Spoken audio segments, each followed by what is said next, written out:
پیدائش اس کا 15واں باب جو 21 آیات پر مشتمل ہے۔ ان باتوں کے بعد خداوند کا کلام رویا میں ابرام پر نازل ہوا اور اس نے فرمایا، اے ابرام تو مت ڈر، میں تیری سپر اور تیرا بہت بڑا اجر ہوں۔ ابرام نے کہا، اے خداوند خدا، تو مجھے کیا دے گا، کیونکہ میں تو بے اولاد جاتا ہوں اور میرے گھر کا مختار دمشقی الیعزر ہے۔ پھر ابرام نے کہا، دیکھ تو نے مجھے کوئی اولاد نہیں دی، اور دیکھ میرا خانہ زاد میرا وارث ہوگا۔ تب خداوند کا کلام اس پر نازل ہوا اور اس نے فرمایا، یہ تیرا وارث نہ ہوگا، بلکہ وہ جو تیرے صلب سے پیدا ہوگا وہی تیرا وارث ہوگا۔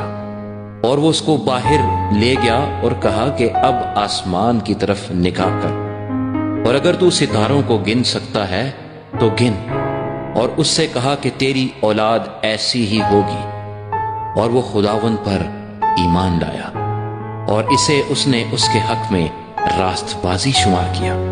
اور اس نے اس سے کہا کہ میں خداوند ہوں جو تجھے کسدیوں کے اور سے نکال لایا کہ تجھ کو یہ ملک میراث میں دوں۔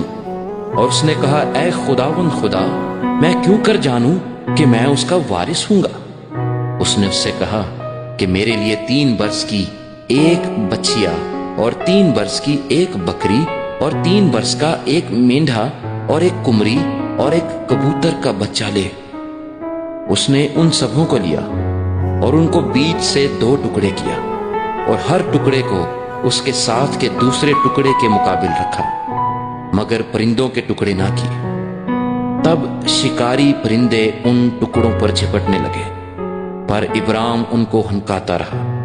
سورج ڈوبتے وقت ابرام پر گہری نیند غالب ہوئی، اور دیکھو ایک بڑی ہولناک تاریکی اس پر چھا گئی۔ اور اس نے ابرام سے کہا، یقین جان کہ تیری نسل کے لوگ ایسے ملک میں جو ان کا نہیں پردیسی ہوں گے، اور وہاں کے لوگوں کی غلامی کریں گے، اور وہ 400 برس تک ان کو دکھ دیں گے، لیکن میں اس قوم کی عدالت کروں گا جس کی وہ غلامی کریں گے، اور بعد میں وہ بڑی دولت لے کر وہاں سے نکل آئیں گے، اور تو صحیح سلامت اپنے باپ دادا سے جا ملے گا اور نہایت پیری میں دفن ہوگا، اور وہ 4تھی پشت میں یہاں لوٹ آئیں گے، کیونکہ اموریوں کے گناہ اب تک پورے نہیں ہوئے۔ اور جب سورج ڈوبا اور اندھیرا چھا گیا تو ایک تنور جس میں سے دھواں اٹھتا تھا دکھائی دیا، اور ایک جلتی مشعل ان ٹکڑوں کے بیچ میں سے ہو کر گزری۔